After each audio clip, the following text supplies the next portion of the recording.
Some of the people who've been on here, like, they'll be like, yeah, I was like, how did it feel like be in prison and not see your whatever? And like the answer would be like, it was horrible, but I'm so grateful because that hardship is what actually, like, I became a man. Like the man I am today, I became, in prison.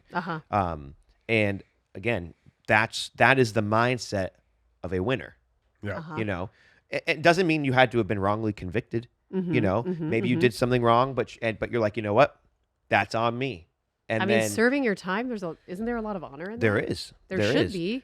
There should be. But it's so easy to just blame, and just do poor me and say, look what happened. Yeah, I stole, but like I don't deserve.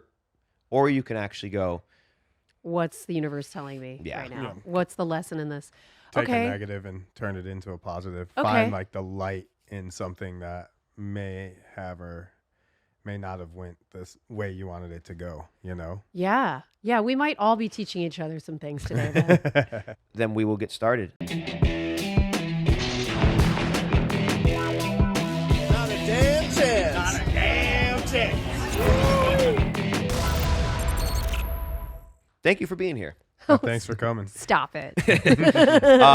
So, one of the reasons, there's a lot of reasons, but one of the reasons that I really wanted to have you on, and Neen and I were talking about, everyone who we have on is like, it's a collaboration of like, we're talking about, who we are inspired by and who we think has just a cool story that will inspire others. And one of the main things is we haven't had anyone on this. Well, actually, I think you're our first girl. Yeah. Oh, hell yeah. That's a big one. Hell yeah. It's not. You're not a DEI hire. Okay.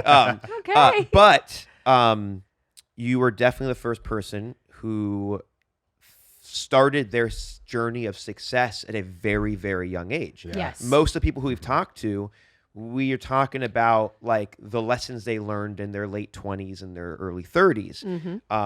And that's because most of the people that we've been talking to found their success in their late 20s and their early 30s. And I mean, you were famous at what, 12, 13? Famous?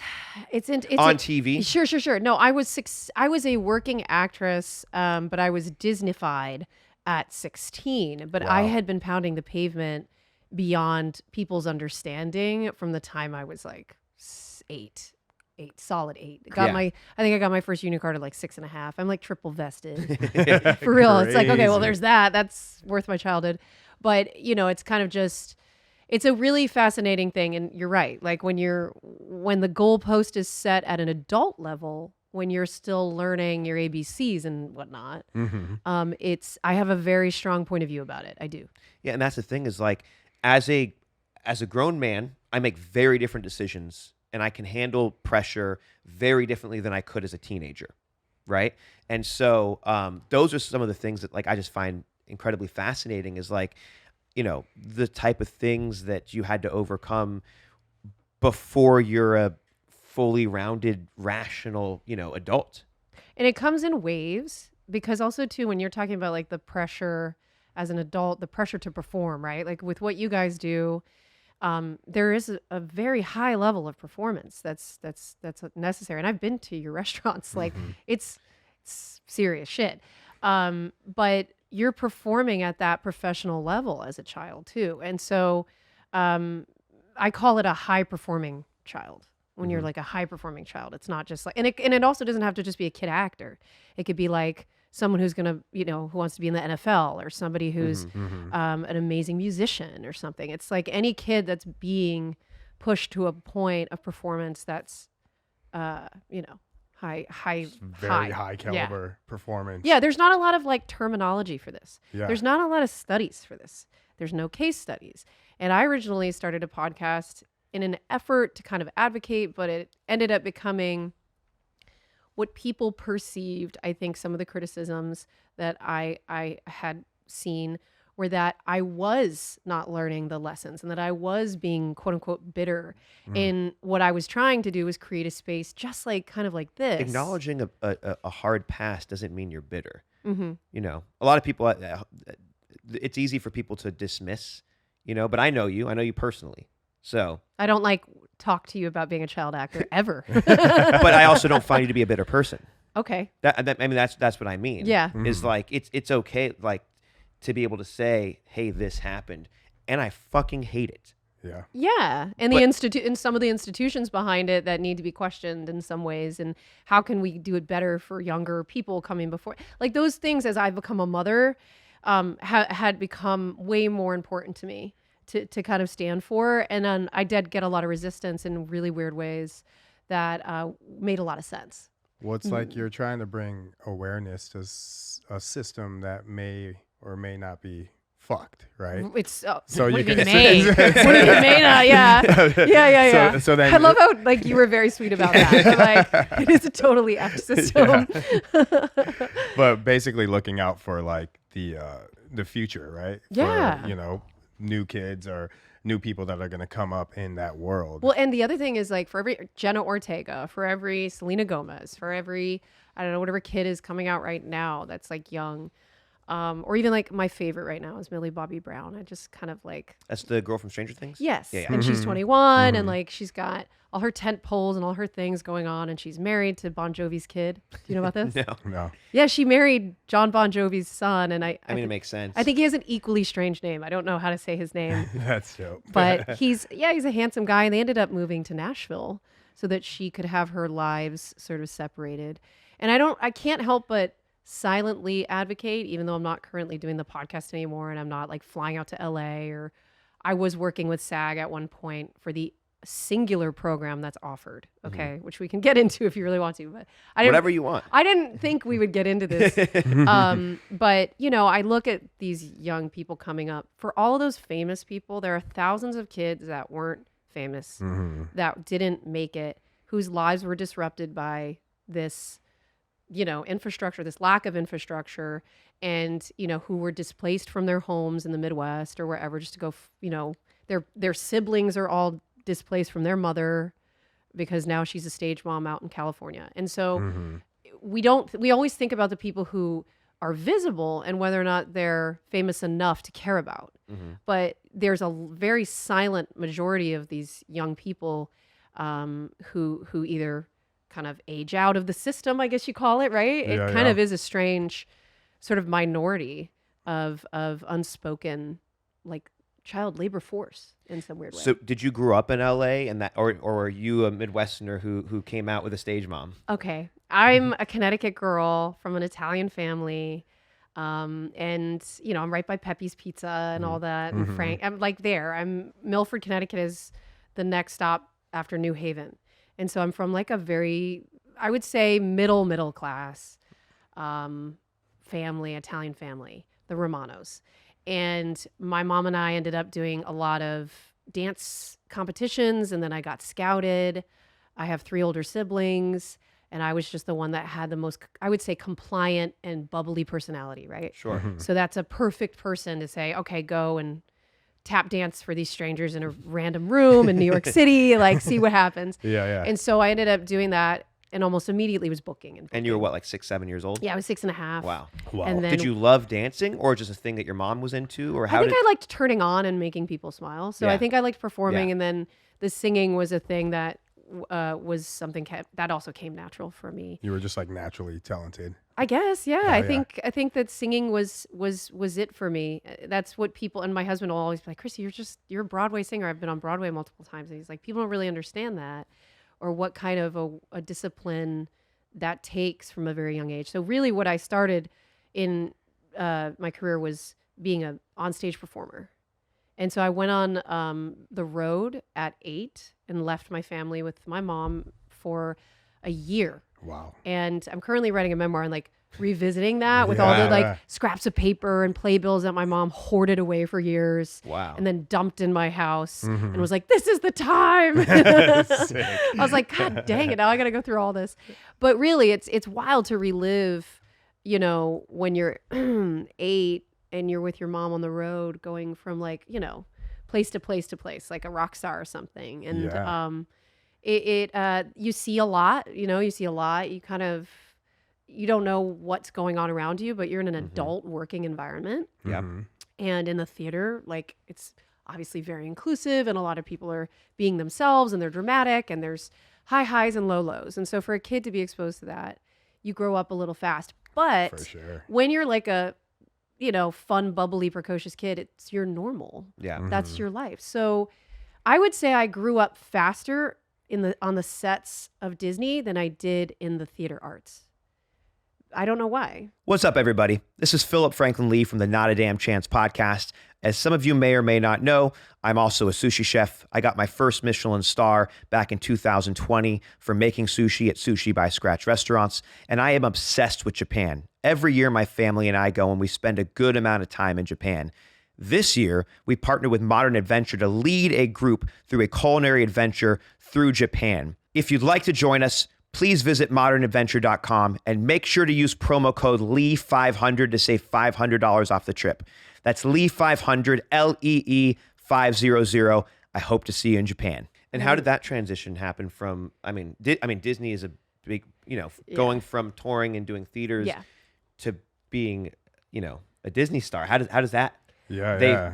Yeah, right place, right time. Because at the time, Disney Channel was just showing like reruns of like old Mickey Mouse Club stuff from like the 50s and 60s. And like they would do these little like Disney park ads. It wasn't a real program station. Mm-hmm. And so they decided, I think, because Nickelodeon had been so powerful for so long, that they were like, let's exploit this, let's dust off whatever this engine could be for us. Mm-hmm.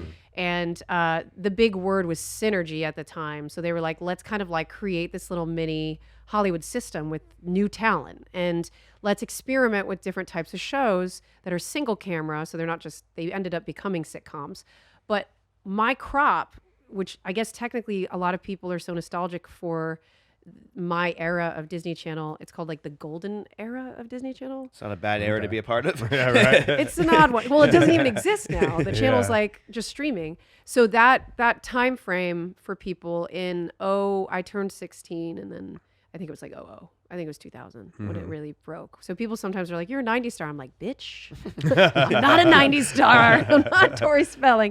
But no, it was 00. And basically the programming slate was, they had a few like Famous Jet Jackson and some other show called The Jersey, which was about like NFL players.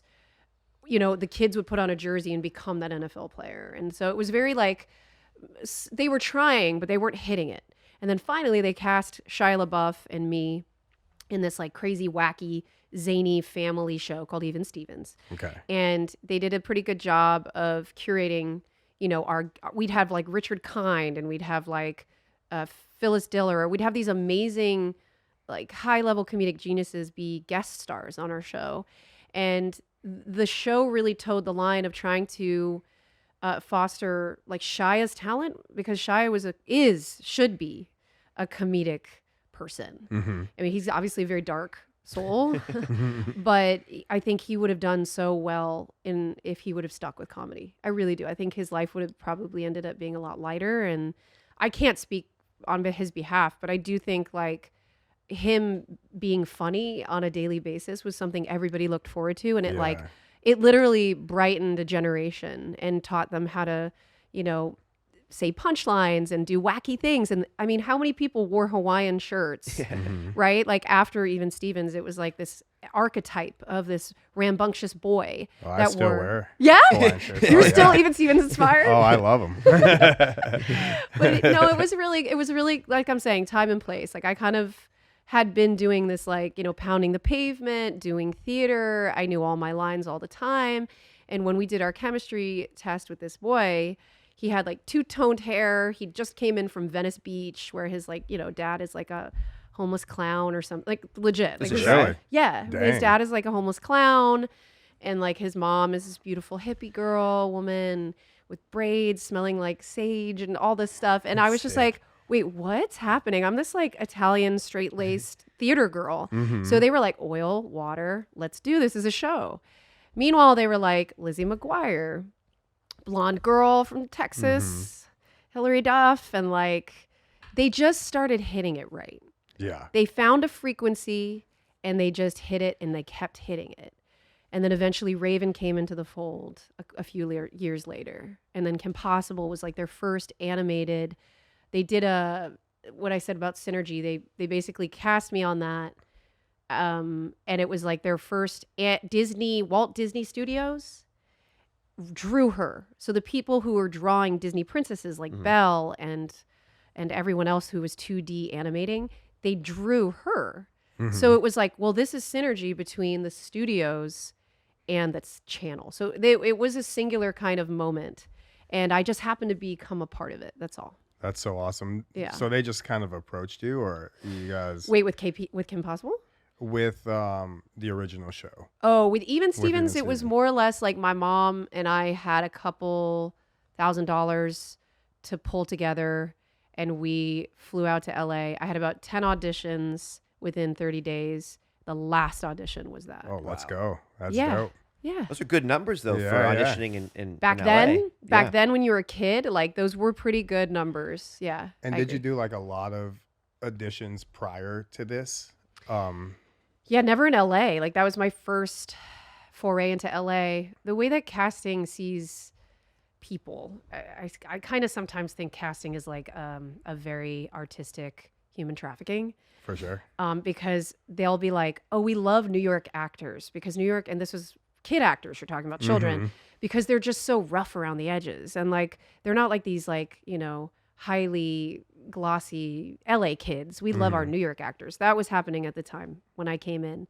And when you watch the first couple episodes, I have a thick New York accent. Oh yeah. My husband's like, I didn't know you had that accent. I was like, yeah, I guess I did. I didn't realize.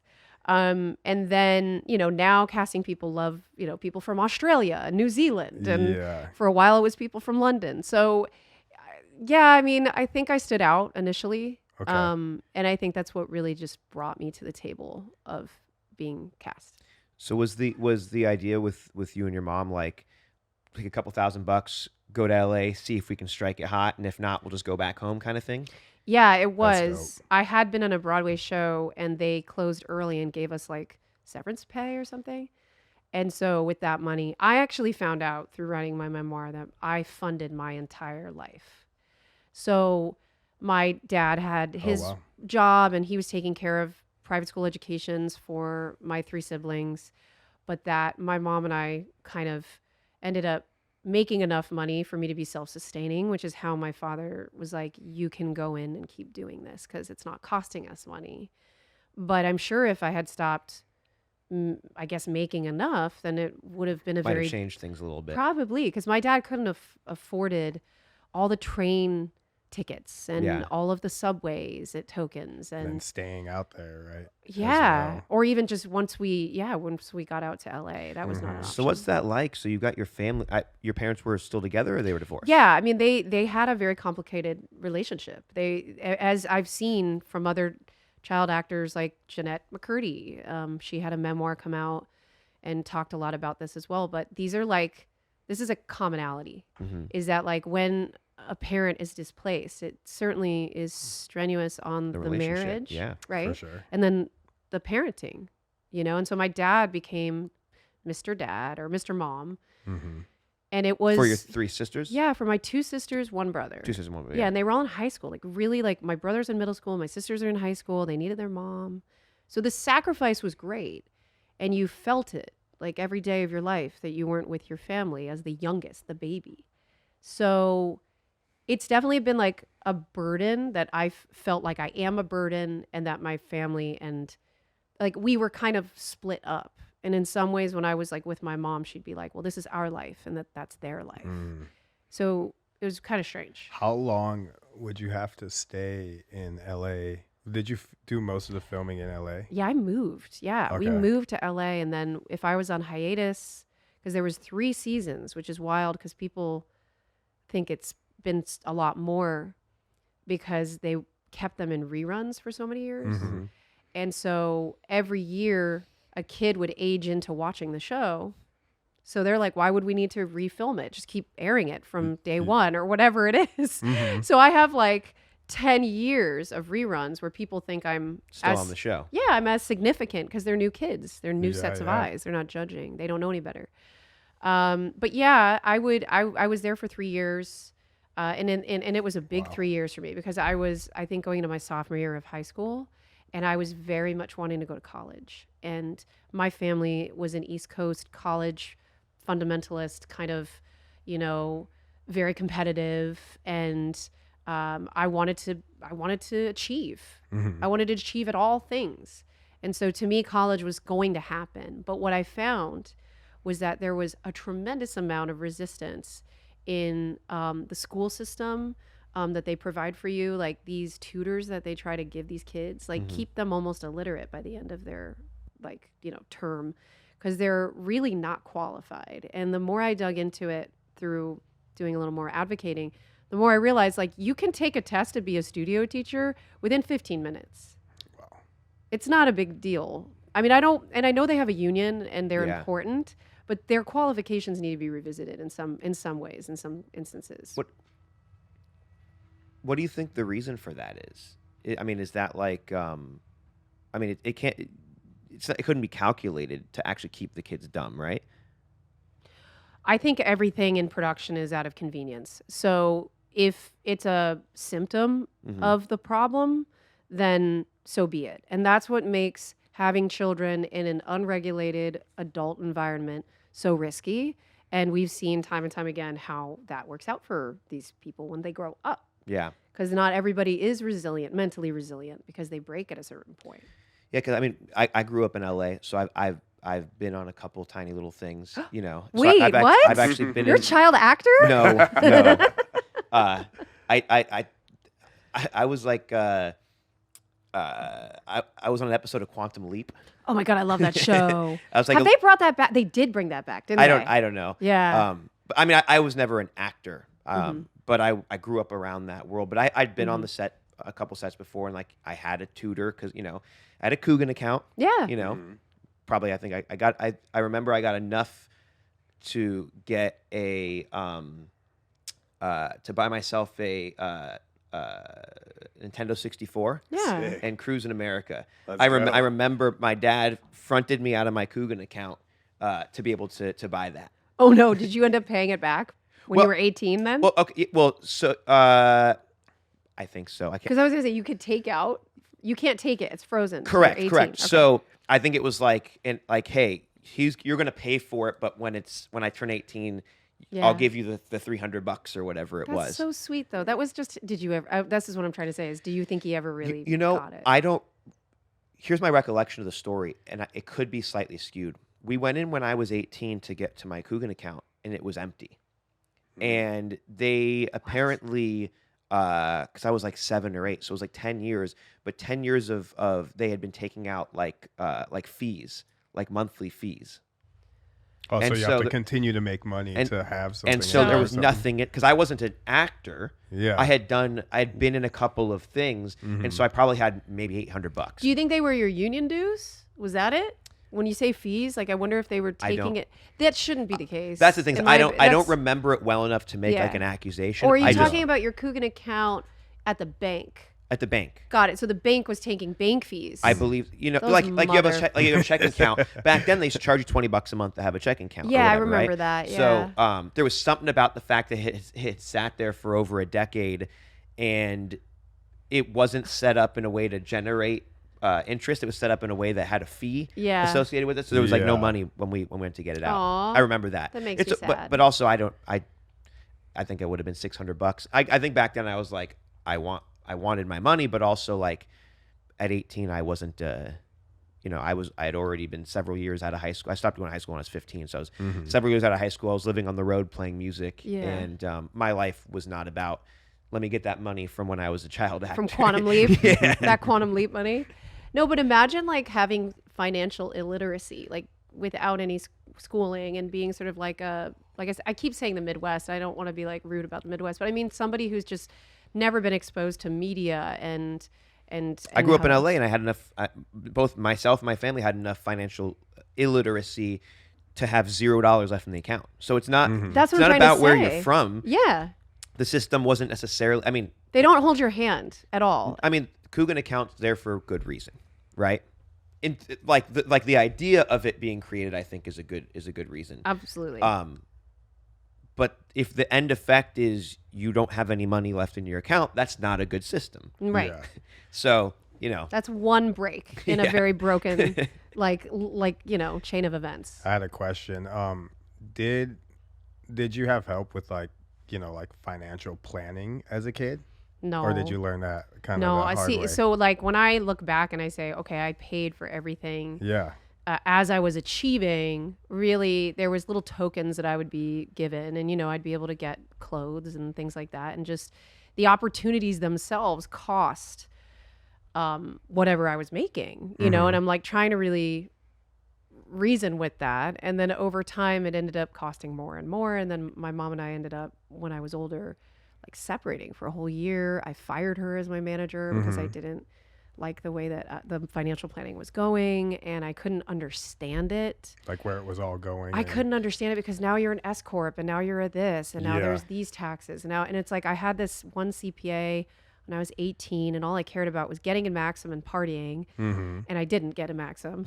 But I was just like trying so hard to like be not the Disney girl at that point. And at the same time, it's like, no, now you've got your Coogan money, and now like you're going to go to college, and now you're going to live your life very differently like than a normal person. It's just it's a wild ride. Let's just put it that way. It's a wild ride. But no, I didn't really have proper financial education at all, in my opinion.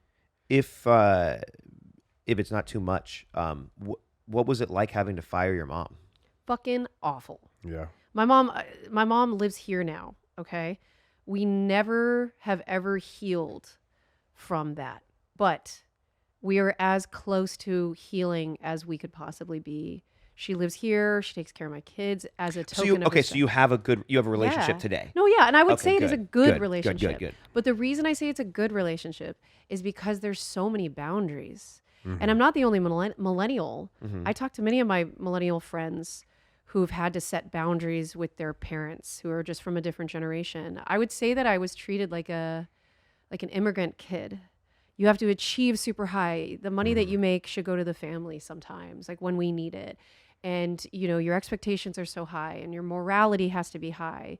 And if you make mistakes, cover them up. Like it was very much like I was an immigrant kid or like a first generation kid. And I was the first to go to an Ivy League school.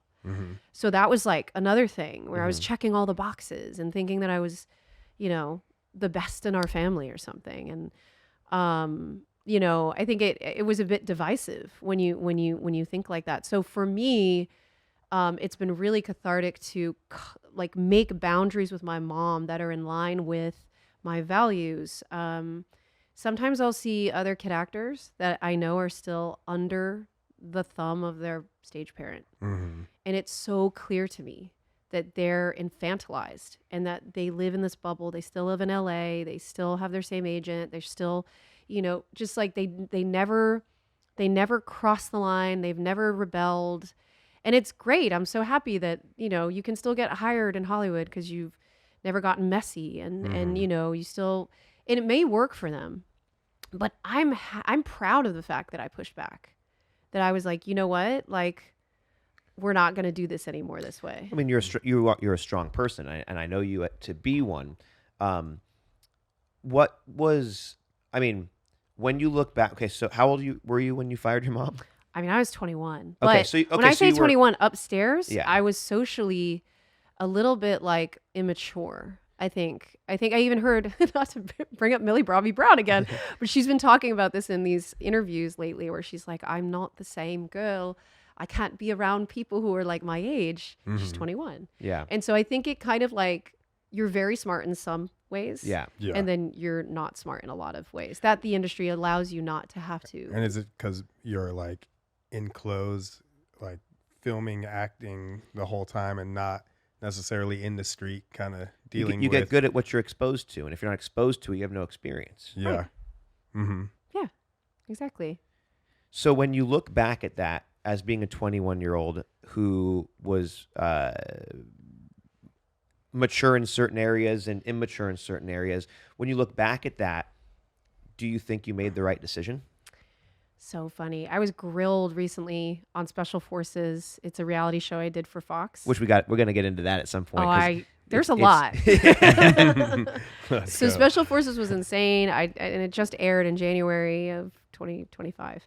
And they grilled me about this, and they kind of made me feel like shit that, you know, I stood up to my mom, and they were like, you sacked her. And I was like, okay, guys, you don't know what it's like.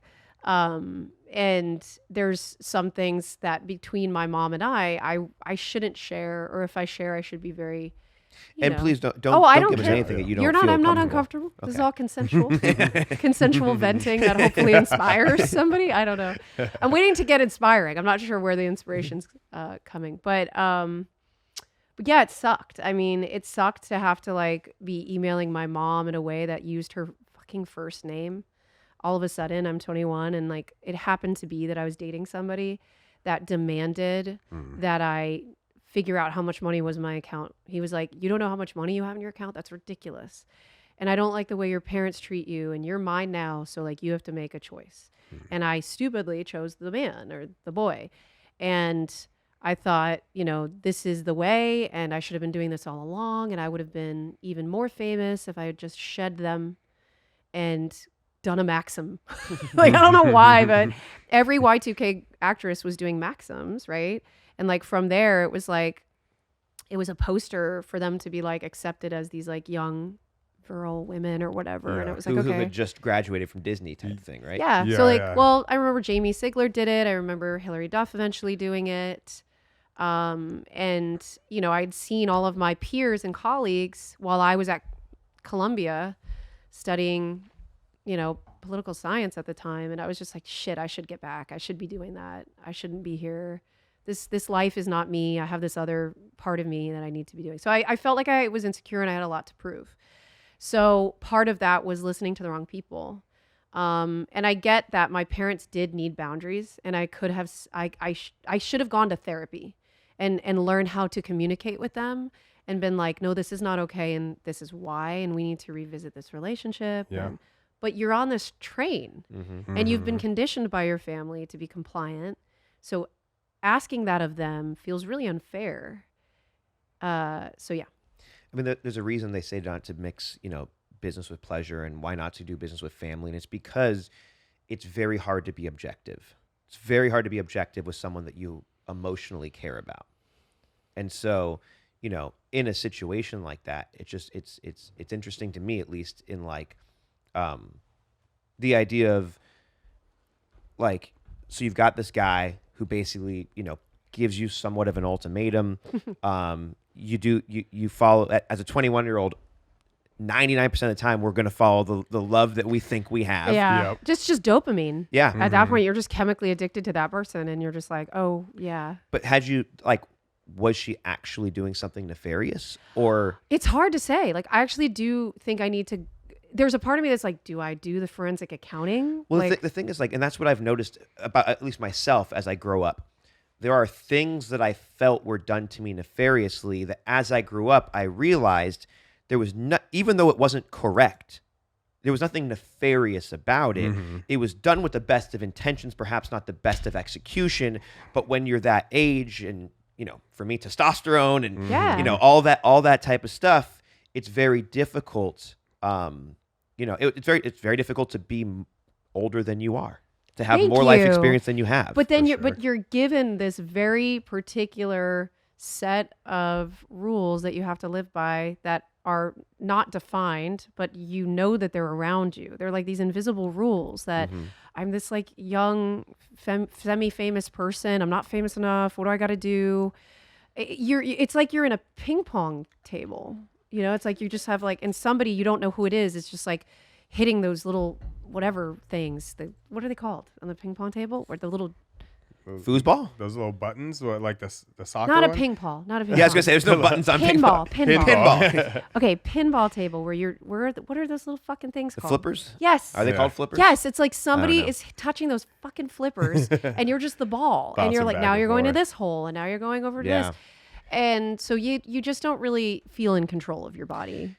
So have you ever reflected on the idea that, like, you're now 21 and there is a sense of like, I've been this pinball for a decade and I'm going to take my flippers? Yeah. And I really do connect with what you said about, you know, looking back. I was so mad and I rebelled. And, you know, my mom even says, like, I think if I had been your age, I tried to put myself in your shoes over the years, and I think I probably she says it with grace, but she's like, I think I would have probably done the same thing. And yeah, there were some questionable transactions, and there were some things that floated into the hands of my, the mortgage at my house in Connecticut that had nothing to do with but in it. her mind, just to steel man it, it's like she dedicates her life to doing this with you. Correct. and there's no question that like, but I'm not going to lose my house while I'm doing this with you, so we're going to use some of this money to go over there. Correct. And it's fully justifiable. 100%. And I also think like you guys are kind of working together in a sense. Yes. Like well, and she did end up making through this like financial planner person, like all of that like corporation stuff that you start to have to, I guess, trust that it's being handled, but then you get payroll services, and then it's like, because you're getting these residuals coming in from, every week you get residuals, and at the first few years they're very big. Yeah. And I know other young performers who grew up, they're like, yeah, those residuals dry up, and it's true. It takes about 10 years for them to be like dollars. It's like as the show gets it's like 10%. Every rerun of a show's season then dwarfs it 10%. Okay. So within 10 years, which by the way, no one gives you financial literacy about that kind of thing. Be ready for 10 years. 10 years. Like this is pretty much like, and I did do some of that digging later on to see like, how did that compare? So it's actually like part of the, I don't know. So part of the deal is that even if they keep airing it after every year, you just get, it's like year one, you get your full pay. Year two, you get 90%, 80%, 70% or whatever. And then it drops off like by like a lot. Which is why you see like, you hear like, oh, I got a residual check for 13 cents. Yeah. Yep. And also too, I think because we were cable, we were like basic. We weren't even basic. I think we were like very niche. Yeah. Which is why once High School Musical came out, those kids must have been getting paid so much more. And then like the paparazzi was following them.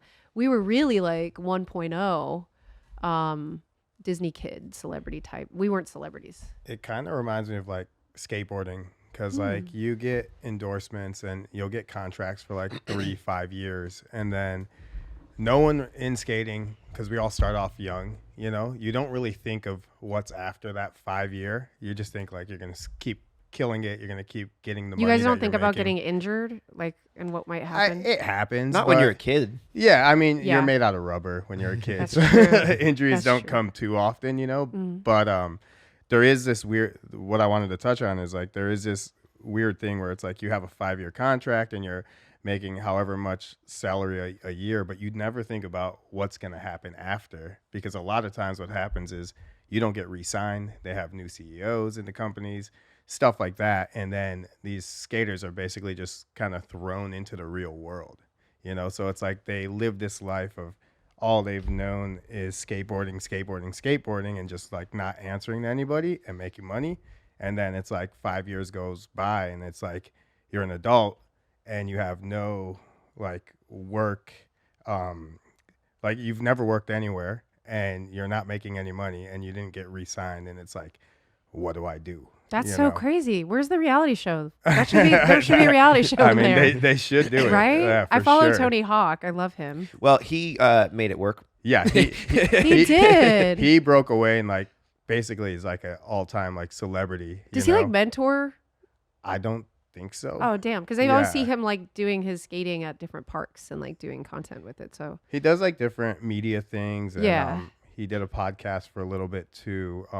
But yeah, there's not really any teachings for like skaters really. yeah, Like- it's really interesting when you start to dig into different communities and you realize that like there's a lack of mentoring. Mm-hmm. And mentoring is the key. And what I've found the saddest about this, right, guys, is that, the A-listers don't look back and only because of recent documentaries or recent whatever, because it's gotten sort of in the news, has there been maybe a call to recognize that it's not the easiest.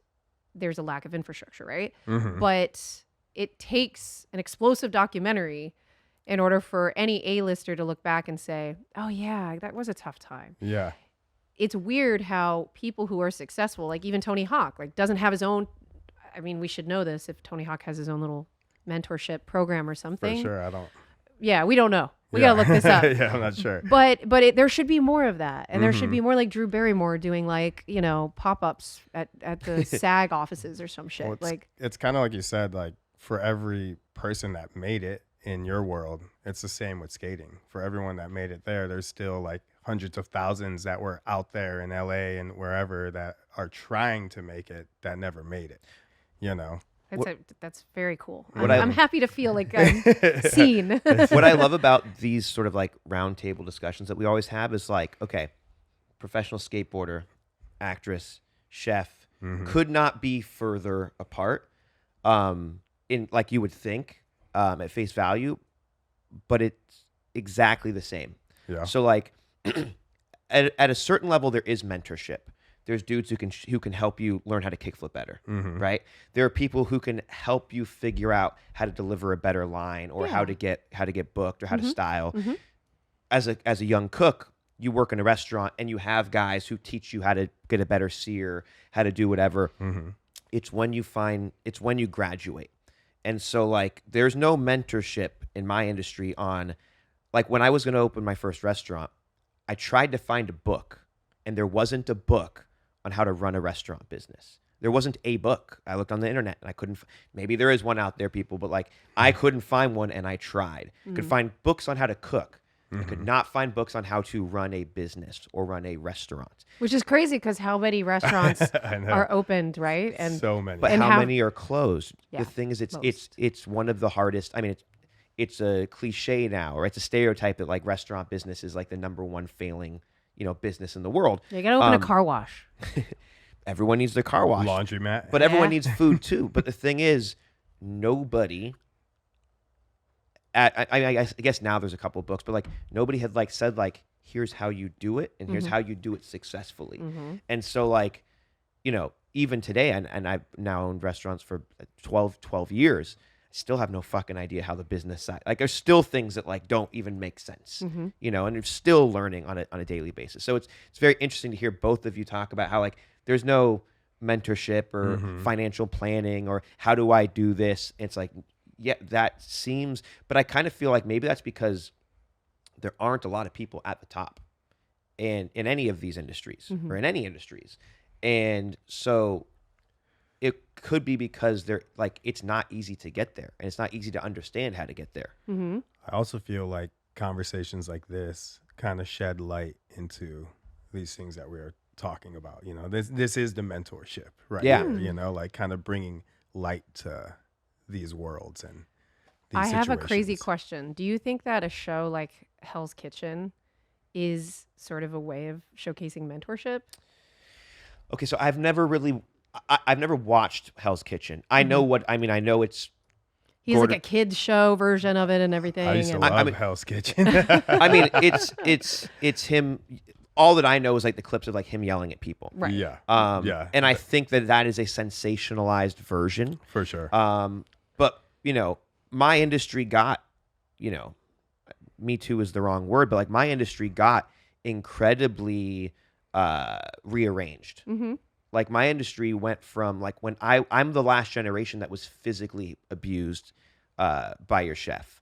I'm the last generation that was like burnt, had pans thrown at your head, had your chef would come in your ear, come and whisper in your ear and call you every name and talk shit about your mom and like, and that has why the pendulum has swung in such a far direction in my industry that it's almost like now you can't even tell someone if they seared the scallop wrong. Where it used to be like you'd get beat, you'd have hot soup poured on you if you fucked up the scallop. Crazy. And so like I can kind of see that in your industry too. Like at least from an outsider's perspective, it appears to be taking for the pendulum to be swinging the other way. I think that what pisses me off the most is that we actually have intimacy coordinators, and I see like okay, so SAG the only representation of an actual program that is going to help educate children, okay, mentorship, and with qualified social workers and therapists. I've talked about it before. I haven't talked about it in a while. But it's the Looking Ahead program that is through SAG. It exists pretty much right now in LA, but then it's going to New York. They're trying to make it national. I went there. I wanted to like basically devote more time to their gala. And they, you know, when we are here in Austin, Texas, I have seen so many millions of dollars raised in a room like the MJM. Like they raised $10 million in like one night. And the the Center for Child Protection, I did the Dancing with the Stars, and we raised like $6 million in one night. And so like being here, going to a gala, you're like, money's going to be raised for these kids or this thing or whatever the community sits in. Okay. I went to the Looking Ahead Gala, and the Quiet on Set documentary just came out, and Nickelodeon didn't even donate for their gala as a sponsor. Wow. And I was just like, this is ridiculous. This is, I mean, Disney did do a little bit. They gave like, I think they gave like 30 or something. I'm not sure. But no one was really coming to the plate to try to like break barriers and hit numbers and like inspire. And that was right when that doc came out. And so it was on the top of everyone's minds. But the people who cared the most were the social workers and the people part of this program. But the fucked up thing is that these kids pay the same dues as adults. Mm-hmm. And we can have intimacy coordinators on set. And are you feeling okay about this? Are you feeling okay with this? But what about the kid in the corner that's had to witness an exorcism in front of them because it's a horror movie? Mm-hmm. You know, I mean, like I've gotten calls from moms who are like, my kid won't go to bed at night because this crazy actor kept going off book because he was method and was like screaming at her. Like I've heard crazy shit. So there just needs to be, so when I say lack of infrastructure, I mean, it goes on so many different levels. Yeah. And every different set, if it's a small budget movie versus a big budget movie, there's different dangers. Do you think you're seeing baby steps though? Like, can you see a a world where it actually gets to a place? I know you're hopeful that would happen. Oh, I don't want to, and this is why I said, oh my God, I hope I'm not a Debbie Downer on your podcast. Oh no. There's definitely, I cannot be the person that does it, unfortunately. I thought maybe I could, but the fact is that Christy 2025 does not live in LA. I'm not working on sets. Yeah. If I was to work on a set, I would probably be like, hey, I'm going to be here for people. I'm not going to disrupt production, but you know, I'm going to make sure that the kids know they can come to me and talk to me, you know, and just be that mentor that I would have wanted. Right. So I think there is sort of like a quiet cry for change that I do think will continue.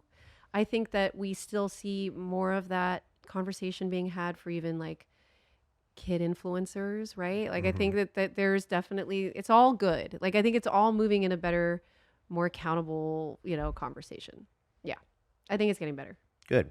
That is good. Yeah. So you brought up, we'll skip all the way from you being a kid to this past year. So you brought up, what's the show called again? Oh gosh, Special Forces. Special Forces. Yes. So I know a little bit about it. Tell Neen and everybody else like a little bit about the show, because this is, the entire show was about, you can't win without having the not a damn chance fucking mindset, right? Oh, yeah. shit. I haven't seen it, so I'm definitely going to go home and check it out. He came on my podcast with Margarita. Oh, sick. It was like a small podcast, and I was trying it out locally because I didn't want to keep going to California. And I told you about it, didn't I? I said, I've just been scouted. It was this time last year. Oh, wow. Can you believe that? This time last year. It's been a wild year. This time last year, they were like, you have a month. It was actually like April, and they were like, you have a month, and go for it. Like get ready to go. Did they tell you what it was, or no? They did. They said, here's the other you know, seasons. There's 2 other seasons. Okay. This is season 3, and I was like, well, where are we located? Where am I flying to? They said Wales. It's a reality show where they take like 15 celebrities, NFL players, Olympians, you know, all sorts of rando people. Just from different walks of life. Okay. Yeah, who've had really captivating stories. Okay. And they put them together, and they do something called selection training, which is training for special forces. Oh, wow. They put you through like boot camp. Yes. On camera. Like way worse, actually worse than boot camp. Do you train too? Worse than boot camp. Beyond this? So I was given basically 3.5 weeks, and my husband's like, okay, I'm going to take you out back, and I'm going to test you before we sign on the dotted line. Yeah. So he puts me through my paces. We're running up the hill of hill country. You know, it's like 90 degrees. We hit like a heat wave that April. And like, I've got a weighted backpack. And then like, he has me like stand against the garage door, like in a lunged position with my back against it. And he's starting to go at me and I don't blink and I don't have a problem with this. Yeah. And he looks at me and he goes, okay, you can do this. And I was like, wait, what? Really? And all I cared about was that I did good. Yeah, yeah. And that was why I'm fucked in the head. Because as a kid actor, you just want to be, oh, did I do okay? Did I do okay? So there's always that piece of me that's like a high achieving person. Yeah. And it goes hard, you guys. Like it puts the pain and it puts the tiredness and it puts any of the resistance that someone might have who really loves logic, and it puts it back. But you're saying this like it's a bad thing. Oh, no, I'm not. I realized because of the show Yeah. how the not a damn chance mindset really is something I identify with. But I didn't realize that this was a strength or that it was even within me, which is the reason why people do the show. Season 3 was set in Wales. It was Denise Richards, Stephen Baldwin, Cam Newton, Golden Tate, Jordan Weber,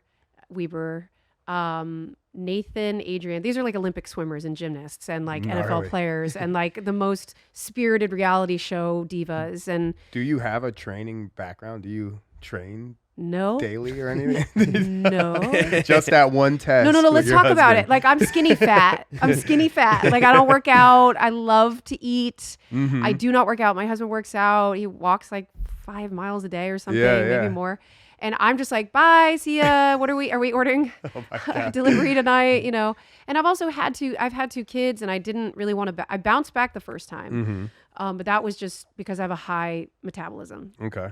Second time, I just kind of nursed. And when you nurse, it kind of like, burns calories. Yeah, it burns calories. Yep. I nursed for like 3 years, but my core strength is completely gone. I have like for sure, all sorts of jiggly skin and like, and I wasn't trying to like, I didn't need to do it. So for me, I was like, well, I'm thin enough. Like, what do I care? You got a husband. You're good. I got him. I got him. I know. What do I got to do? We'll put some Spanx on it and call it a day if I need to. But I am wearing Spanx. So, yeah, man. He was like, Christy, you've got to do this. I will do it with you. But there was times when he's like, I'm going to bed. If you want to finish your workout, it's on you. And I would. Oh, sick. Because I made a commitment, right? Yeah. And actually, a lot of that came from my sobriety. I decided I'd stop drinking when I found out I was pregnant with my first daughter. And I didn't realize how I'd used it as a crutch for so long, all through those 20s, after, separating from my family and then like kind of just like lurking in Hollywood for a long time. I became an alcoholic and really put it down. When I was like, well, that's good for you. Life Congratulations. inside of me. Yeah, no, of course. It's hard for a lot of people to do that. It was, but of course, because of the baby, there was just no question to me. Yeah. And I'd imagine it become like quitting drinking. So first, I mean, obviously you're going to have a kid. You have to quit drinking. Right? Yeah. But once you haven't had a drink for 9 months, it's a little bit easier to not start again. Totally. So you haven't had a drink since you got pregnant the first time. I have not. Good for you. Nice, for real. good job. It's wild, right? Yeah. It's wild. I had one friend, like, basically, who I drank with a lot. She was like, and this was like right while I was pregnant. She was like, do you want to take a sip of wine? She's like Mexican. And she was like a wealthy Mexican woman. And I was like, I don't think so. That's not really my vibe anymore. And it is really hard. Sick. You know what I'm saying? It's really hard. And so I took the sip of wine and that was the last. Yeah. And I was like, this isn't me anymore. I'm a mother. I'm getting baptized. I love that. I'm getting reborn through this child. And it really did. It saved my life.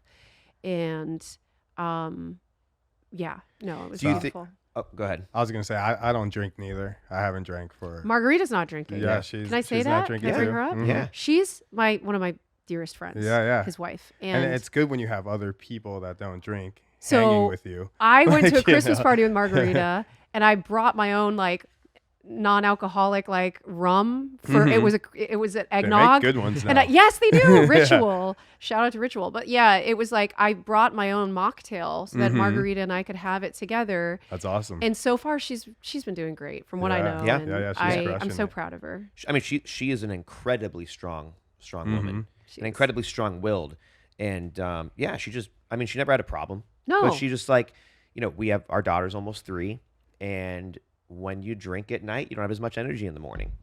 And Especially with a 3-year-old.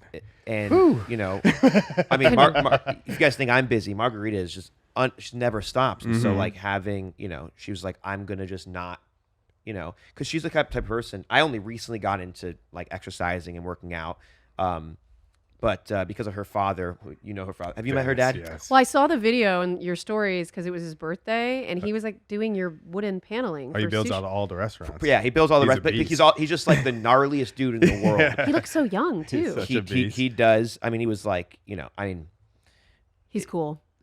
like when we started dating, I'd like, you know, I'd sleep over at the house and I'd get up in the morning and you've got this dude who's like ex-Russian special forces. Oh, that's Like, and he'd be watching P90X on a VHS, Yeah. you know, because we've been together for that fucking long. oh my gosh. And it's probably a DVD. But, and the guy's like 1, 2, and he's like 1, 2. He's doing like 5X this thing. Yeah, he's awesome. Anyway, Margarita, our entire, we've been together for married for 13 years, been together for almost 20. But our entire relationship, she's up before me and she's working out every single day, every single morning. And What a so baddie. I think just, you know, I think, you know, not drinking. I mean, I drink, but That's the But thing you- about being okay with not drinking is Yeah. I'm actually I really enjoy people drinking around me. yeah. You get to a point where it's really fun. Yeah, it's like you can drink. Yeah. I'm just not going to drink because that's not me. I like this water right Wait, here. Like, this we is what gotta I talk about. like. And speaking of drinking, are we gonna talk about Ren Fair? We can. Okay, I was literally almost going to come in my Ren Fair outfit. I was very close. Brendan goes, no, you will not. Is that where you guys went the other day? So this past Saturday, Margarita threw. You would have been there, but you were in, I you saw were you in hit Chicago, that bullseye. dude. It was great, right? Oh my gosh, Sick. insane, So hustler. So the thing is though, I can shoot a bow and arrow. Mhm. Not these new, you know, ones that everyone's hunting with, but like a longbow. That's like an OG bow yeah. and arrow. Anyway, before we made that bet that I won a couple Yeah. $100, Yeah. I didn't tell anyone that I in my Hustler. younger years I could hit a target horseback. Mm-hmm. Sick. Did you know that about him? No. I didn't know that about him. He swindled you guys. He got you guys. but so Margarita, I just think it's Saturday afternoon. Nothing's going on. She's like, you know, it was spring break for Aurelia this last week, so we had, you know, and so she's like, hey, I'm taking Aurelia to her grandparents' house. You and I we'll spend the day together. We've just been so busy. I go, cool. And so we do, and then she's like, all right, well, let's, you know, be ready by 11 a.m. or whatever. So we go to walk outside to go get a car. And down comes a party bus, and I'm just like, "What is going on?" Dope. And then I open the party bus, and here are all these guys Yeah. dressed head to toe like knights and elves, and all. And I'm like, "What is going on?" And I've always wanted to go to the Renaissance Fair. I've never been before. And then Margarita goes, "Go in the closet. I have a outfit laid out for you." Because I was like, "Wait a second." Am I going to dress like a normal person? And you guys are all going to, and they're like, no, we have something for you. That's so dope. So for anyone out there who's never been to a Renaissance Fair, it is so much fun. You don't have to be a nerd. You don't have to, it's literally like being in a video game, like in the town center. And just like, all you do is like, you get a big stein of mead Or and you hookah. get or hookah and a Oh, turkey I love leg. hookah. And you just hang out in this, like right outside of here in Austin, there's Yeah. like, it's got to be 20 acres. They've built an entire medieval town and city. It's like a whole little village. There's castles, Yep. there's, That's you know, pretty sick. and you're Yep. just like interacting with like people in a video. It's pretty fun. It's fun for a group. It's what I've also found out that they have family days, which is nice to know because Because you won't run into the dude that we almost fought. that guy, which we definitely need to talk about, and like the furries. There's furries there too, and there's a lot of people. There there. was, It's a very beautiful, inclusive Yes. place. Let's just put Okay. it that way. but there's dudes with like chain link thongs and like At you least know, I saw a couple and leashes and yeah. like leather masks and like Oh wow. yeah, and like Pulp demon Fiction kind of but horns. I mean and- everything from yeah. that to furries to people like us who just like are there for a good Having time, a good time, yeah. to like there's 6 dudes who look like they are on set at an HBO Vikings. Game of Thrones. Yep. Legit. Like dude with an actual bear on his head, Yeah. and he's got like the black war paint. That's I mean, insane. like, dude, it was. And these are all just guests? Or? Head to toe legit. I mean, I don't. What's it cost? $20 to get in? Maybe. $40. Yeah, Yeah. whatever. They're all just kind of role playing and having a Yeah, good time. yeah, and then you go there and there's like a medieval band playing, and there's you can drink beers. Yeah, and there's like carnival rides that are human generated. Like they don't have any motorized, like spinning teacups. you could we Good were workout. we were throwing tomatoes. So there's this dude like in a thing, and you get to throw tomatoes at him. Oh and- yeah, that was cool. yeah. That was fun. Yeah, no, we had a blast until there was an incident where a gentleman, we were literally just coming up to meet our husbands at the bar, and they were ordering, and it's such a busy area. You want to make sure you keep in touch with the person you're there with. So we just come up and we're on the side, we're holding our own drinks, and this man I swear, I'm sorry, but he looked just like Andrew Tate. But I'm sorry, I had to say it. But yeah, Andrew Tate. do you know him? That's okay. No, is he the ex boxer dude who? Yeah. Okay. Yes. No, he didn't. You don't think so? I don't think I would have done what I did if he looked like Yeah, that dude. good point. Very good point. Brendan said that too. He's like, no, he didn't. No, he didn't. So no, this guy's bald. He has like these weird like Oakley glasses on, and he's not dressed up. Actually, I think it would have been He more had a terrifying. foam axe. That's true. He was definitely dressed up. Yeah, I guess he did He have a was foam armed. The axe. thing is, like, to get a drink there, it's like a 45-minute. Any bar has like There's a it's ton of people. so many people. Yeah. So like the girls went shopping and the guys were walking around. We're finally at the front of the bar. The girls are like, we're ordering all the drinks for everybody, both alcoholic and non-alcoholic. And so the girls come to meet us at the front of the line so they can grab their stuff. This dude thought they were cutting. This dude didn't want to take anyone's word for what was going on. Dude put his hands on one of the girls. I think it was Amanda. Yeah. Oh, wow. I didn't like that. Yeah. Oh That's not boy, I right. saw the And, light change in his eyes. I didn't like that. And But you had backup. I did. Yeah. And nothing ended up happening. Nothing. But the bar wench definitely de-escalated it. Yes. There was a bar wench in thick character, okay, with a thick accent, who flops over, okay? She somehow rolled her little pixie body. She was a Yeah. tiny lady. She's like, no, you can't do this. We're flinging drinks.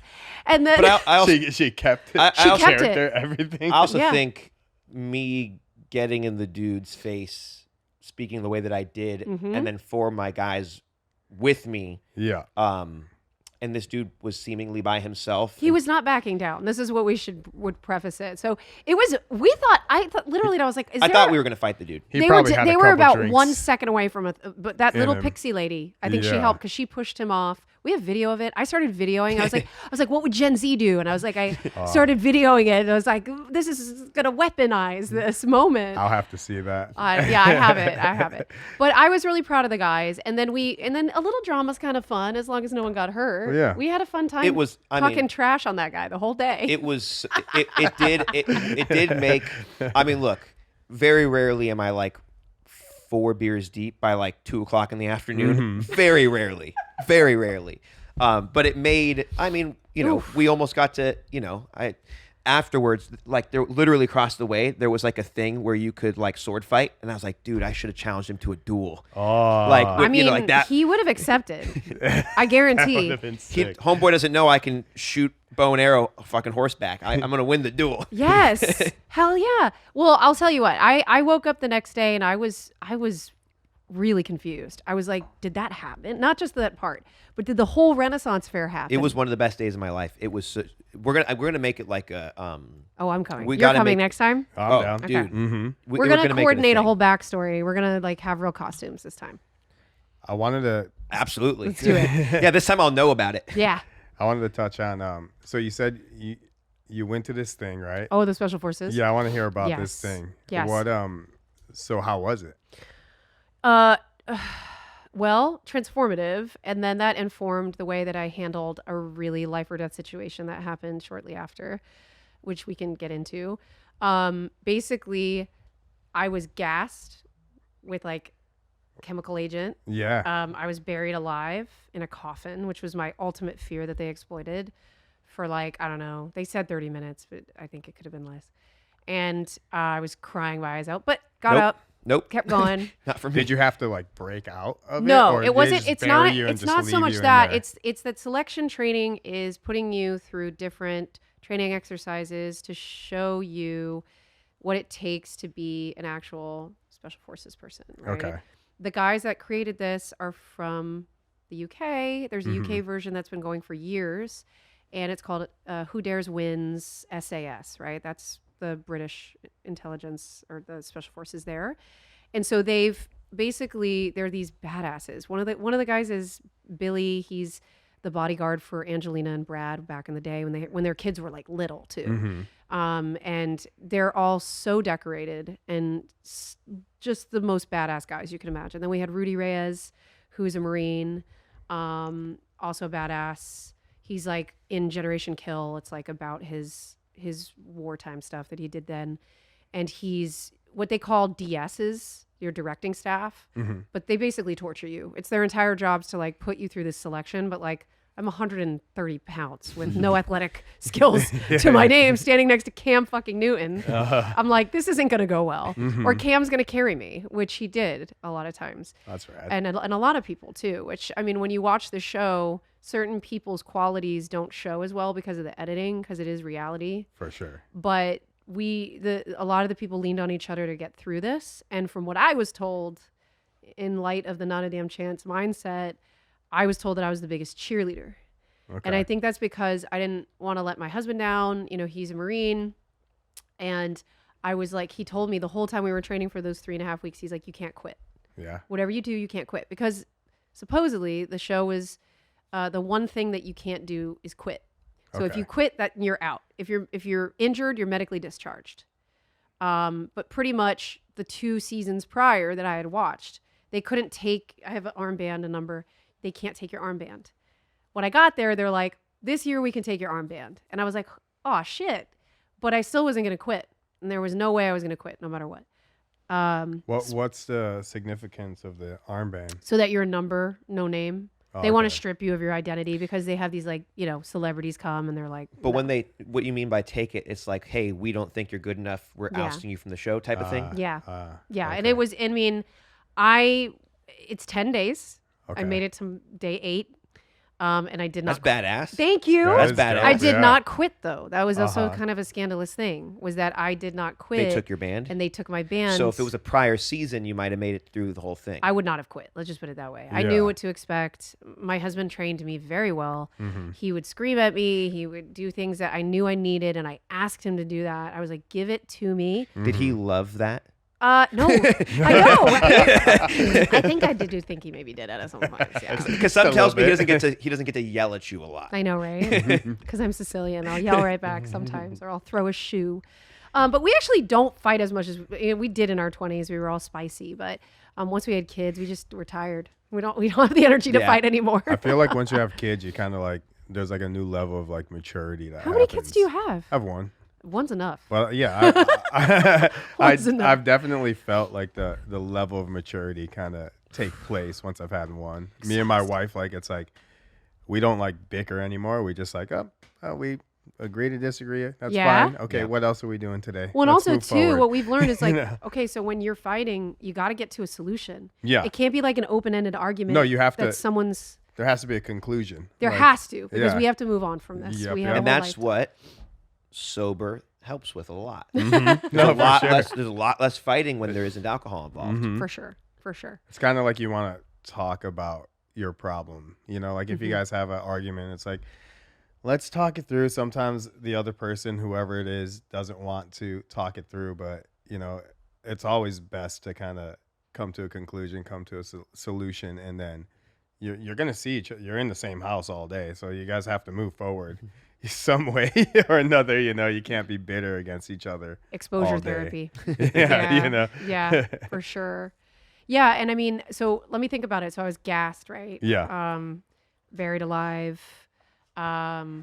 I jumped out of a helicopter into the ocean and then swam to a buoy and then threw myself over a speeding boat to get to Damn. safety.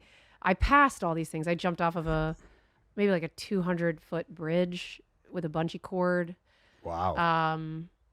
There was a lot of crazy shit I did. And honestly, I can't even think of it now, but it just got crazier and crazier. The days go by, they want you to get freaked out and for you to quit. And So how does it's elimination style? Yes. And basically the way you get eliminated prior to them taking your band was that you just went, fuck it, I can't do this. Yeah, you're like, I'm not doing this. Or could it be you didn't complete the task? No. You can fail the tasks.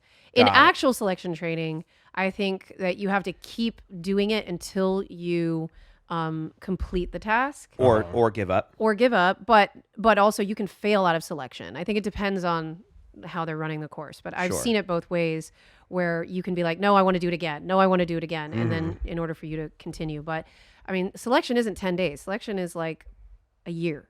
Oh, wow. And what our other person that we had is the first African-American BUDS Navy SEAL to graduate top of his class. He's so fantastic. Shout out to Q. He was our water guy because we were in Wales, and it was like everything that we ended up doing was in the ocean, in the Celtic Sea. Oh yeah, they put us in a boat that was being pushed down by a crane, and you had to literally you were holding on, and you had to disarm a box, take the box, and float out the back of the boat while it's sinking. Wow. I passed that one. That's dope. I passed that one. I was really good with the water stuff, surprisingly. And then also, you have to, when I was training, I would try to like hold my breath underwater for as long as possible. And I would do weights underwater, and I'd wear my clothes and swim. And so I did what I could with those 3.5 weeks. And I'm really proud of my performance. And again, they try to get in your head, and they brought up my mom, full circle here. And they really couldn't get to me in a lot of ways. And the last part of the show is a massive interrogation where it's like a POW situation, and they waterboard you, and they do all these crazy things, and they make you go in stress positions for like 12 hours straight. Sheesh. And I think that what I learned when I was exiting, you have to see a therapist on your way out. For sure. For liability. After all of that. For liability. Yeah. And what the therapist told me was like, listen, Christy, like if you could have made it through this athletic day, we really knew that you were going to make it through interrogation, just because mentally you were kind of indestructible. And that was really wonderful, and taking that away from myself. And my husband knew it too, I think, which is why he allowed me to be on the show, because he was like, you've got it. So anyway, that was last year this time. So what was the hardest thing to overcome? Like, what was the hardest challenge, or the thing that you were the most terrified of, where you had to just go, fuck it, I'm just going to do it? That was like really, really hard. Gosh, that's interesting. I think I never was a big fan of Truth or Dare as a kid, because anytime someone would dare me to do something, I was like, I'm going to do it. And it's true. Like if somebody's like, go do that, I'm like, I have to know that it's somebody I trust. Like, but if you were to like, go do that, I would do it immediately. And so I didn't ask any questions, and something turned off in my brain, and you went for it. Just went for it. Yeah. So then why did they pull your band? What happened? It's a reality show, and it was day 8, and we still had a lot of people, and really only like a few people win this show. So you could, okay, well then give me the thing that doesn't affect your NDA. I've done shit too, so I know that you're, usually, I won't say about your show, but usually you're not allowed to actually say what happened. Oh no, I can say. Oh really? Well, I think so. I mean, I think I was eliminated just because they knew that athletically I wasn't up to par with athletes, and the people that were remaining were athletes. And so I thought maybe if I had stayed and not quit, that I was shocked that they pulled my armband, because I was like, just as a producerial note, you would want somebody who's a liability, physically, like with you. So that's why I didn't really understand it at the time. So did they just do they just go, all right, so the next challenge is coming up, you're not going to participate? I was in the middle of a challenge. I was in the middle of a challenge, and then that challenge was to go up a very, very steep, rocky mountain, and you have a weighted bag, and you're supposed to put a rock and I didn't get fast enough. So I was holding this rock in front of me, which kind of like threw my balance off. So I was walking up, and a girl, Kyla Pratt, she's this really sweet Disney actress too. And she's like Penny Proud and Proud Family. And like, we knew each other from back in the day, and we were always hyping each other up this whole time. But she tapped out. Yeah. And as soon as she tapped out and all the athletes were up above us, I'm like, oh fuck, they're coming for me now. Because you're the last one. Yeah. Yeah. So But isn't it so much better to watch you like perform to through failure? it. Yeah, Well, like, either get push. through it or perform to failure. Right, Yeah. Right. Agreed. Did they think it was like a lot like you might hurt yourself, so they had to stop you? You know before? what? I still haven't heard from the DS about like why. I don't think that they feel the need to explain why they eliminate people. I think like they feel that they know. When I've seen them interviewed, they're like, we know when somebody's received what they need to from our course, and then it's time for them to go on. So I want to take them because of my respect and my admiration of them at that word, and just be like, look, and again, like, do we look at this as, look at all the things I received from this? Yeah. Or do we look at it as like, oh, I didn't win the reality show. Like, I got paid the same, by the way. Maybe it just. Oh, really? So, Yeah. so it's not like if you win, you get something else? Nope, you get paid the same. I think maybe they saw that, you have a very strong will. You might hurt yourself. No, yeah. And like, You're dead on. you have like a certain level of resilience and that you will not give up no matter what. Okay. So they're like, oh, yeah, she's got what Maybe she could actually hurt herself. yeah, like she Facts. will go like Facts. to the end. So That would be like, nice. Yeah. I hope so. But I loved coming home to my kids and my husband, and I think we've talked about other guests you've had on who had that gratitude. And so like when I went home, I had bruises all over my body. There were things that I blew out my right eardrum. They didn't even show that. I blew out my right eardrum from like water damage and blowing my nose and getting. Yeah, you're going full beast. Oh man, I didn't That's care. like, she's good. I was like, my body belongs to Fox. Yeah. And then my knee was all swollen because I fell during. Oh, there was like, you had to extract hostages, and there was like explosions, and Oh wow. so I fell on a quarry rock while I was trying to get to Straight to the hostages knee. and stuff. All these are Yeah. very cool stories that I'm super grateful for. Yeah. And so yeah, and this isn't the craziest thing that has happened to me this year either. So we need to talk about You were happened. saying that helped prepare you for an actual life or death situation. Yes. So I haven't talked about this at all. So I'm really happy to be here to talk to you guys about it.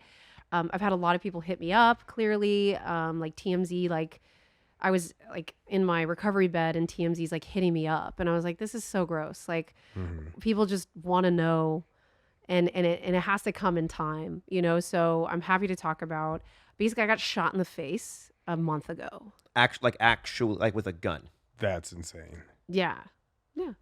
So there you go. Let's move on. How does that happen? You look fine to me. Like, This is how what's does that- crazy, right? Well, you guys always throw stuff on the screen. You should definitely show, but like, Here we go. Oh wow. So that's me flipping the bird in the hospital, which I told my husband not to post. But if you go to Brendan Rooney, one of his top things is me Damn. flipping the bird in the hospital. So close to your eye too. So it's still in my eye. It's in your eye. Yeah, I have a fragment still in my forehead, Whoa. and I have a fragment still behind my eye, which is 1 millimeter, which is a pencil tip, away from blinding me. Oh my goodness. And then I went it's a bird shot. Yeah. And the bird shot went through my ear and then skimmed the back of my hairline, the lower part of my It was hairline like as well. like a shotgun or something. So yeah, we went clay pigeon shooting for my Yeah, husband's yeah. birthday. We were pretty far out, and I got hit. Yeah, I got sprayed. Right, I got sprayed, but it's still a gunshot. Because I was like, guys, this isn't really a gunshot, right? And they're like, no, you're a gunshot wound survivor. if somebody pulls the trigger of a gun and you get hit with the bullets, that's called a gunshot. Okay. But I guess I was in. Oh, and you want to hear the craziest thing? So on Special Forces, you're supposed to flip your hand up to show that you're okay. Okay. That's like, I think, a thing in selection training where it's like, I'm good or whatever. Maybe it's just security. Tell me you didn't put your fucking. I fucking put my hand up. You're like, I'm good. So man. my husband goes, but no, it's even worse. So I get sprayed and I'm standing and I'm shocked. And what goes through my head immediately is, oh, that's dope. I just got shot.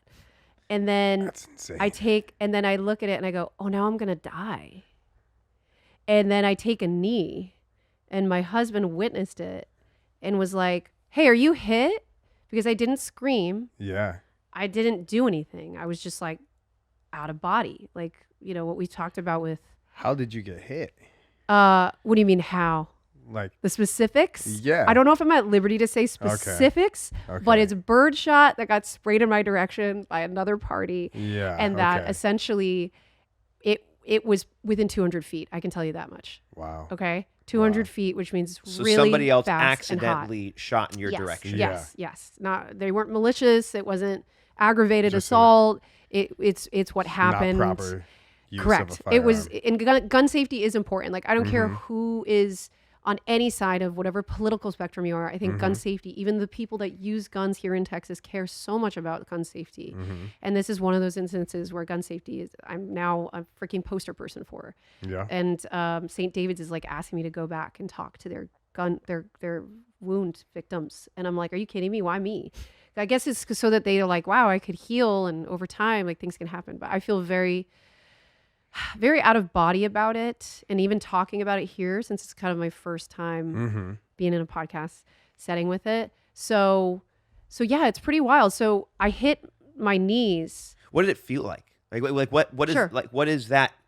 Like, do you even know it happened? Like what? Yeah, you don't know what happens. You hear a gun go off, but you're hearing guns go off. Yeah, yeah. And then all of a sudden, you just go, wait, what's going on? Yeah, that's what it was like. It was a very, and it felt like I was back on Special Forces. You probably because- didn't feel anything, huh? Because No, well, the if I adrenaline? had felt something, I would have been blind, right? Because Yeah. if my head would have been tilted in any other direction, I would have been blind in my right eye. Or if I had turned my head, I could have hit in a softer side of my skull, and I would have potentially been dead. I mean, like, there could have been any That's kind of insane. yeah, there could have been any fraction of a movement that I would have had other than where I was placed by Yeah. the universe in that moment and Yeah, God, yeah. I would have been more severely injured. So yeah, I take a knee. I turn around and I take a knee, and my husband goes, "Are you hit?" And then my dumb ass throws up my thumb, and I go like, I'm back on Special Forces, thinking, and he goes, "Oh, you're good." And I was like, "No, I'm hit." And he goes, "Oh shit." And so he's running to me, and he's making sure I'm okay, and he's fighting the urge to, hurt the person that this happened to. And so, but he knew, he's been practicing stoicism recently and learning more about all of that.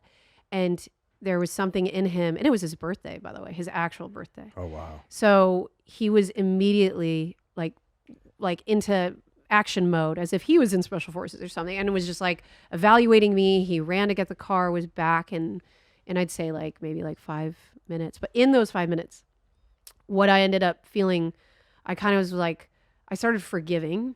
I was a very forgiving person. Yeah. It's okay. Everything's fine. It's all good. Everything's fine. I'm okay. And I just kept like saying that. And then finally I felt this huge rush that I'd never felt before, where I was like starting to get really woozy. So I think it's shock that happens if you were to get hit. Had you felt any pain yet? No pain.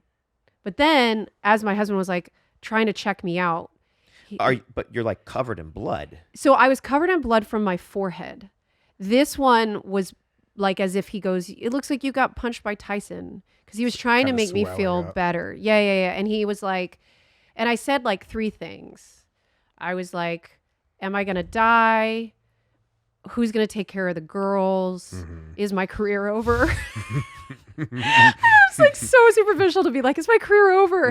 I guess because it's like, I've found a way to make a living online. Okay. Yeah. Like, and so for me, that's really, It's very important. if you know my backstory, it's like, I'm not waiting on Disney to call me for a reboot. I'm a very green lighting myself, and my husband's my producing partner, and everything we do, we've managed to like really grow together and grow a platform. So like my face is the business, and I was like, fuck. Yeah. I just got shot in my face. Right. And I wasn't thinking of myself. Like, I'm not thinking of my reaction to this. I'm not thinking of the pain.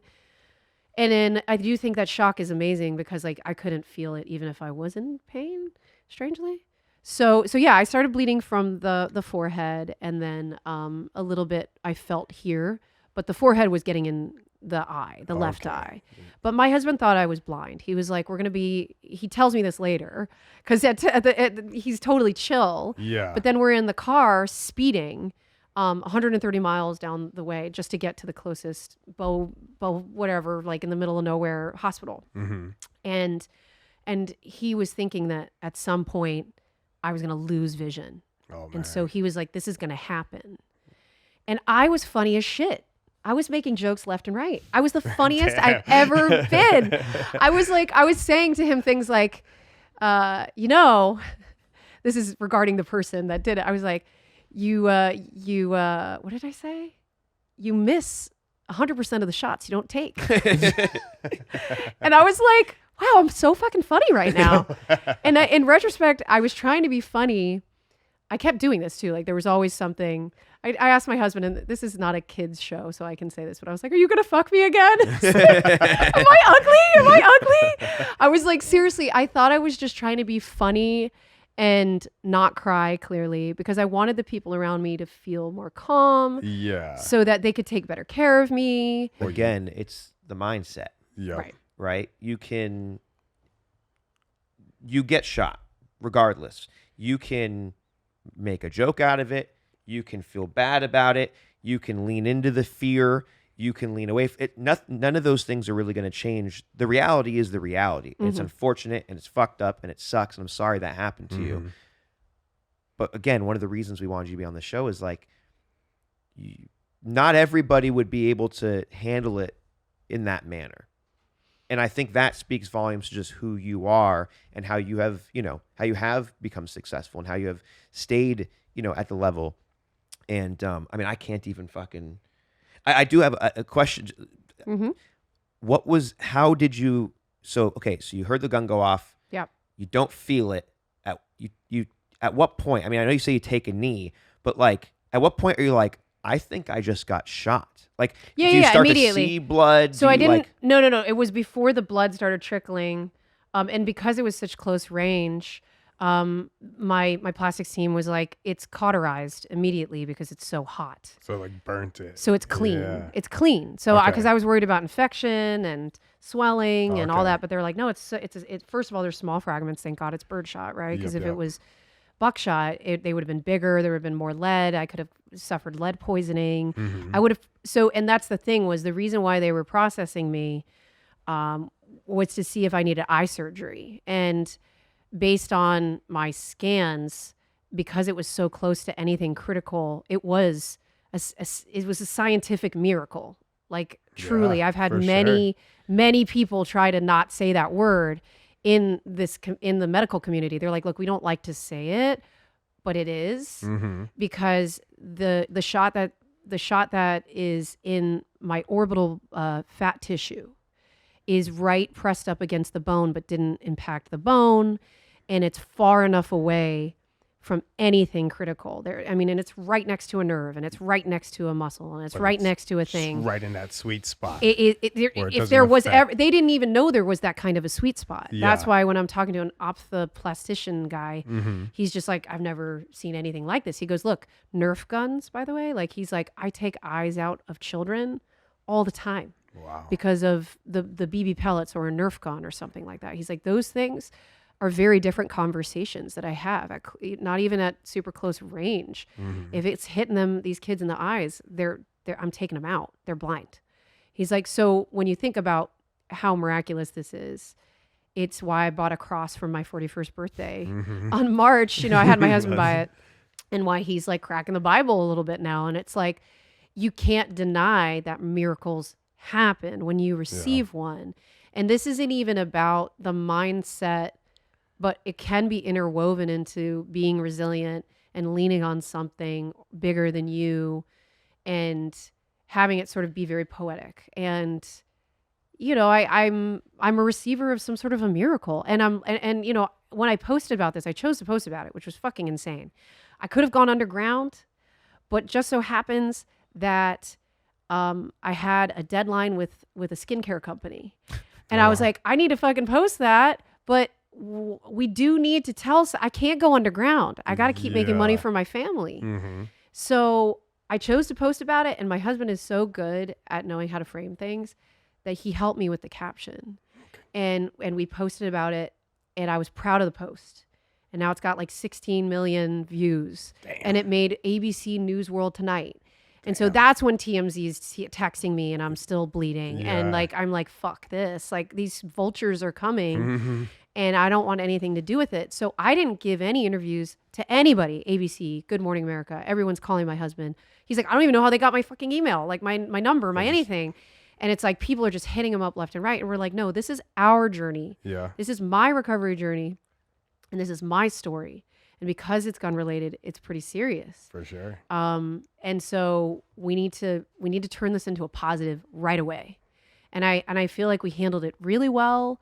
We were super respectful. People, I would say 95% of the people were super respectful. And then, you know, when something goes viral and it's American content, a lot of these like international folks, with the way that they feel about guns and stuff, like just start saying random stuff. Or there's some people who are radicalized here in the States, and they start saying these crazy things on both sides. So it's like, you see this like huge community. I've had people praying for me, and like churches praying for me. Like, I was like, this is insane. I've stepped into a movie of my life. Yeah, that's wild. And I was healing really well. So much so that like my plastics team was like, this is wild. You don't have as much blood in your eye. And it's been like not even a month and a half. And it was all red. Some woman who was really crazy tried to make a TikTok and say it was makeup.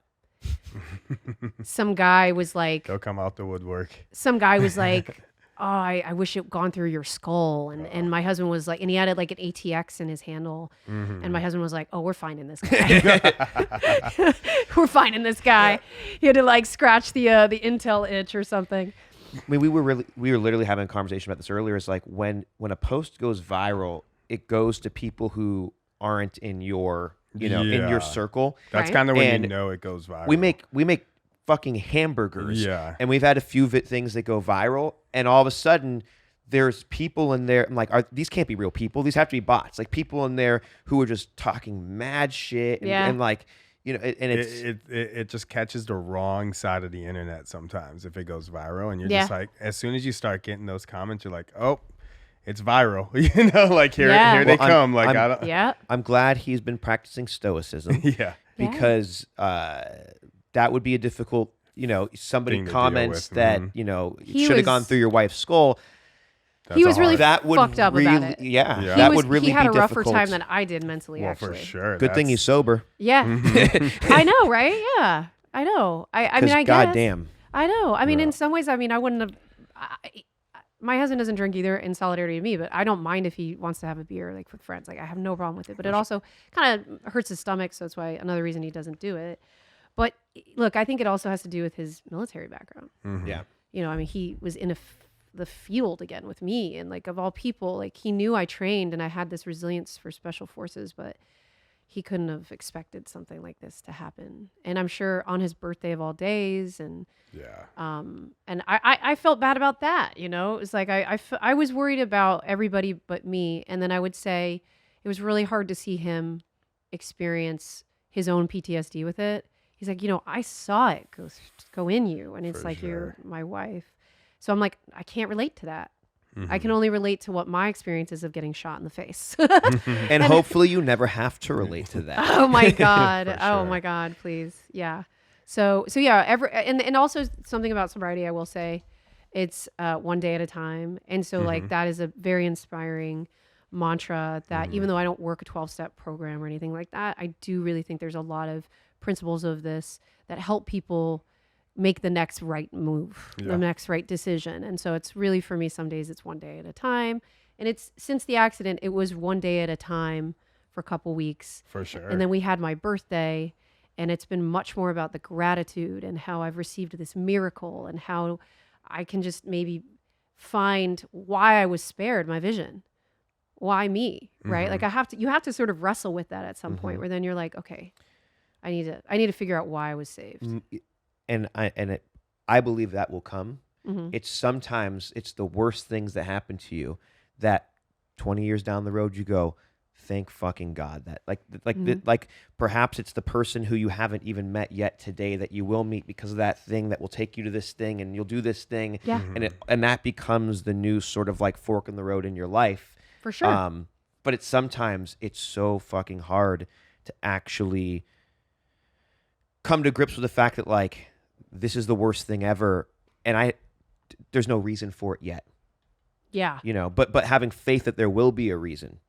I think is something that as you go through it, and I've had the luxury of going through. I've never been shot in the face, so I'm not going to even. I love my flexing. I'm not. You look at me, you're like, what? What? That's a wild one. It's a wild Thanks one. for sharing that story.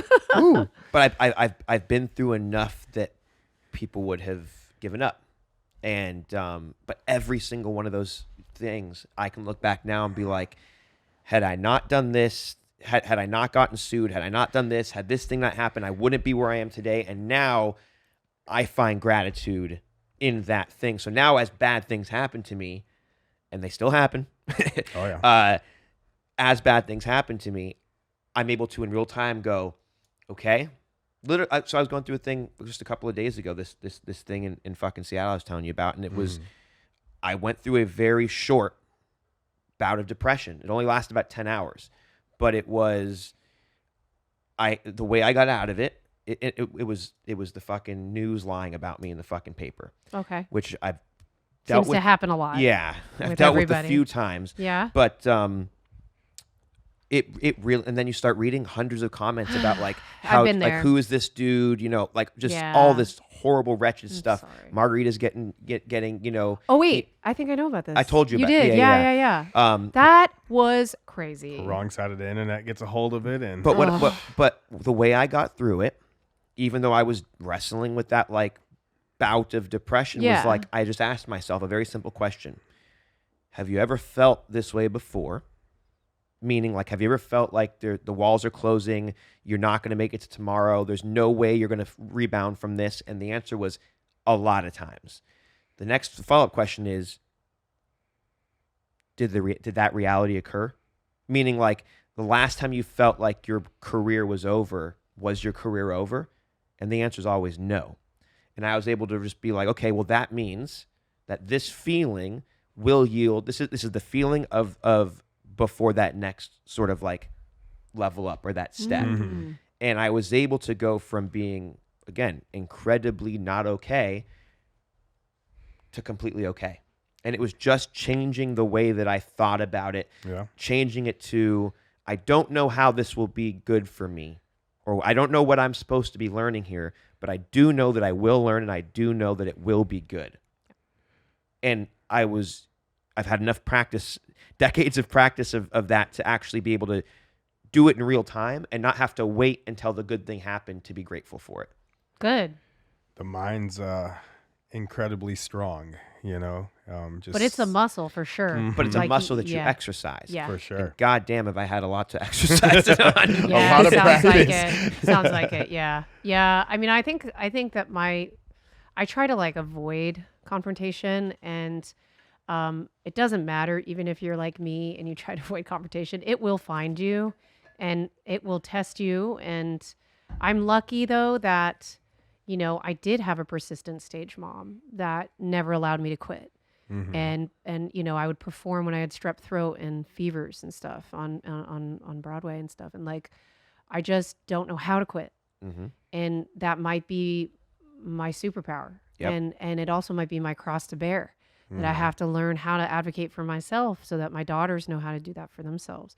And I might have to like source who I'm living for just so that I can live like my best life. But I agree with you in that we can look back and it seems like there's some sort of a plan. Yeah. Don't know what it sure. is. That's the only thing we do know, is that we don't know what the plan is.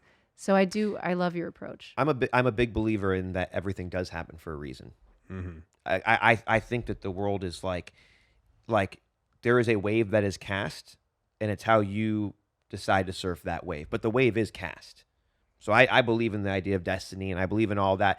But I do believe that you have the power to fall off the wave if you can't figure out how to ride it. Facts. Deep facts, as the kids say. Well, it's already been what, an hour and 45 minutes. I think you should something cut that. like the first part of this where I was just like whining about being a kid. I mean, I think that was great. Okay. I think there's so many, like, it's hard to recognize your own little bits of wisdom that you drop, but you dropped a lot of them. Yeah. Hell yeah. And I learned think a lot I from think this. it also Thank I think it you. also set you up in a way that people start, like, to have the later conversation. There is a good sort of, like, sort of basis set, because there'll be two types of people who watch this. There'll be people who knew you from Disney Right. and the other things you've done, and there'll be people who didn't, Yeah. Who don't know me at all. right? Yeah, And so sure. both of them didn't know you until you actually start to set the stage for who you are, how you became who you are. Yeah. And like, I can't stop thinking about the fact that, like, you're saying, like, forced to work through this and forced to work through that. That resilience is how you get through getting shot in the face today. And so you can look back at that and be like, I'm so grateful for being put through the ringer, because now I can hang. And I think that is it's something that sucks in real time, but it's the flex. yeah, For sure. Okay. Well, that's I love that, guys. Thank you. absolutely. There's always something that we sort of wrap things up with, and that is, if you given the opportunity to have, like, a magic lamp on the table and you can cast any future you want for yourself, what are you doing in 10 years? What's 10 years from now look like to you? What is success, and what does that world look like? 10 years, my daughters will be 18 and 16. I want to travel safely, I should say, because sometimes when you think of, I want to travel the world a lot, travel more. I want to be back doing Broadway. I want to be back doing theater. I want to, That's like, go awesome. full circle. And Yeah. I know it's a lot of work, but I'm game for that. And I want to maybe have, some real estate I don't currently own. So I want to build a house maybe on the East Coast. I love Austin, you guys. I want to be here for a long time. That's it. Healthy family and doing the thing you love. Yeah. I love it. Love that. Yeah. I love it. Well, thank you so much for being here. Thank you for being Thank so you. vulnerable. Thank you for sharing this with us. It's welcome. you are an inspiration, so thank you. Thank you, guys. Yeah, this is awesome. Thanks for coming. Thank you, guys. I appreciate you. Congrats on the pod. Thank you. Thanks. That's a wrap on today's episode. Hit subscribe now if you want to follow along. We have some awesome guests lined up that we sit down with. Make sure you follow the Not a Damn Chance podcast on socials at NADC Podcast. We'll see you next week.